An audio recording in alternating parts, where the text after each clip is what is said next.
ఈ చెప్పులు తీసి రోడ్డు మీద పెట్టుకొని లైన్ లో వండుకునే గతి 10 ఏళ్ళ నన్ను చూసామా మైకు దొరికిన కాడల్లా కేసీఆర్ ఇంకా ఇప్పుడు 2.5 ఏళ్ళు అవుతుంది కదా ఇప్పటి కూడా ఒడిచిపోలేదు చూడు ఫామ్ హౌస్ కథ ఫామ్ హౌస్ నేతలకు పేదల కష్టాలు ఏం తెలుసాట ఫామ్ హౌస్ నేతలకు పేదల కష్టాలు ఏం తెలుసు ఆయననేమో రోడ్డు మీద పడేయకపాయ ఎవరిని ఆయనకి ఎట్లా తెలుస్తాం అది పేదోని కష్టం ఆయన పచ్చగా ఇల్లు కట్టించిండు కదా ఆయననేమో రైతులకు నీళ్లు వదిలిండు రైతులు పంట పండించుకున్నారు ఆయనకి ఎట్లా తెలుస్తుంది రైతుల కష్టం ఎందుకంటే ఆయన పీరియడ్ రైతులు కష్టాలు పడితేనేమో కేసీఆర్ కు కష్టాలు తెలుస్తుంది చూస్తాడు ఆయనకి ఎట్లా తెలుస్తుంది అదే అంటున్నా నేను ఆయన 10 ఏళ్ళు పాలించినప్పుడు ఎవరిని కష్టపెట్టలే ఆటో వాళ్ళని రోడ్డు మీద వాడేయలే అమ్మలక్కలకు పంచాయతీ పెట్టియలే రైతులకు నీళ్లు వదలకుండా వాళ్ళను ఆగం చేయలే నిరుద్యోగులను కంపెనీలు తెప్పించి పెట్టుబడులు పెట్టి ఉద్యోగాలు ఇప్పించి ఇవన్నీ చేసిండు ఆయనకి ఎట్లా తెలుస్తుంది మరి వాళ్ళ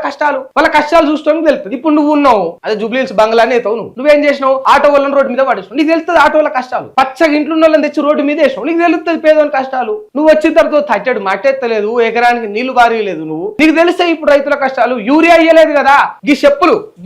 తీసి రోడ్డు మీద పెట్టుకొని లైన్ లో వండుకునే గతి 10 ఏళ్ళ నన్ను చూసామా నీకు తెలుస్తుంది ఇప్పుడు రైతుల కష్టాలు ఎందుకంటే వాళ్ళ కష్టాల కారకునివే నువ్వు కనుక ఆయన పీరియడ్ లో ఆయనకెట్ట తెలుస్తుంది కష్టాలు ఎందుకంటే ఆయనకెట్ట తెలియదు కష్టాలు అంటే ఆయన ఎప్పుడు కూడా చూడలే వాళ్ళ కష్టాలు ఆయన గతంలో చూసిండు కష్టాలు అధికారంలో లేనప్పుడు